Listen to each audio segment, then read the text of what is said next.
Hello guys, let me introduce myself.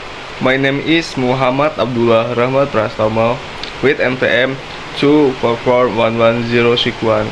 I'm from class management 24. Oke, jadi pada kesempatan kali ini saya akan membahas mengenai memahami sistem pengendalian manajemen dalam kunci keberhasilan organisasi.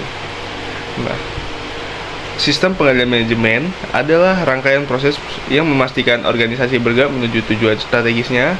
Ia menghubungkan perencanaan, penganggaran, pelaksanaan, dan evaluasi agar sumber daya digunakan secara efektif dan efisien.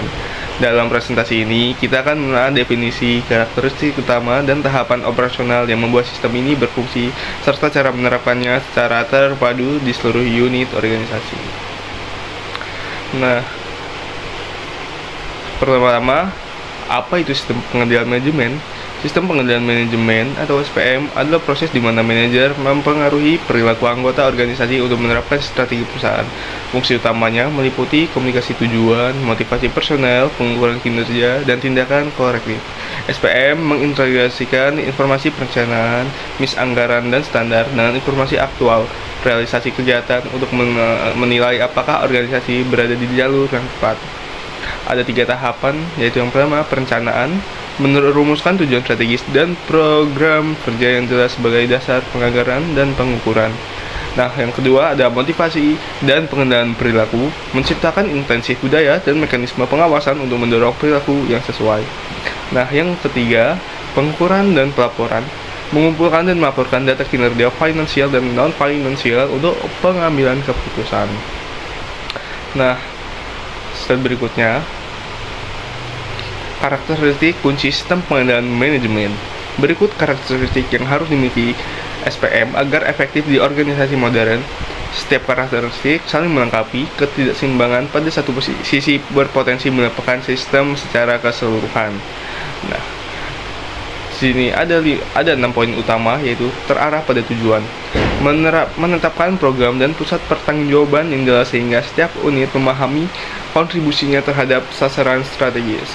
Yang kedua ada informasi komprehensif, yaitu menggabungkan data perencanaan seperti anggaran standar dan data aktual untuk perbandingan dan analisis varians. Yang ketiga, mencakup seluruh organisasi, operasi, pemasaran, sumber daya manusia, keuangan, sehingga pengendalian bukan sekadar tugas departemen akuntansi. Nah, yang berikutnya ada fokus finansial plus non-finansial. Walau banyak ukuran dalam satuan mata uang, indikator kinerja non-finansial, kualitas waktu, kepuasan juga krusial untuk gambaran lengkap.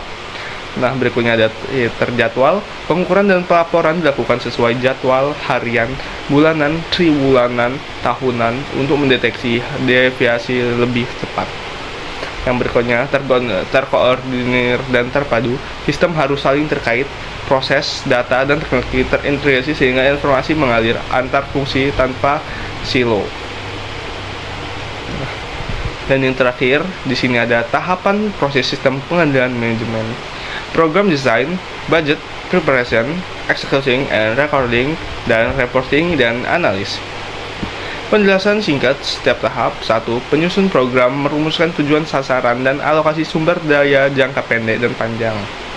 Yang kedua, penyusunan anggaran, menerjemahkan rencana menjadi angka anggaran periodik yang operasional.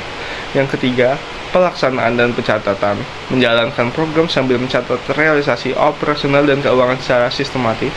Yang keempat, pelaporan dan analisa, membandingkan aktual dengan anggaran, menganalisis varian, dan merekomendasi tindakan korektif untuk perbaikan berkelanjutan. Nah, di sini ada 3 catatan. Yang pertama ada feedback dan koreksi. Hasil analisa digunakan untuk menyesuaikan rencana dan anggaran berikutnya. Lab control yang memastikan adaptasi strategis. Key performance indicators, tentukan KPI yang jelas seperti financial dan non-financial untuk membantu kinerja dan memotivasi pencapaian target. Yang terakhir ada teknologi dan integrasi data. Gunakan dashboard, ERP, dan sistem pelaporan terintegrasi untuk memastikan data akurat, up to date, dan dapat diakses pemangku kepentingan. Nah, jadi kesimpulannya, Sistem pengendalian manajemen efektif bila terencana, terukur, terintegrasi, dan dilengkapi mekanisme umpan balik untuk perbaikan berkelanjutan. Terima kasih.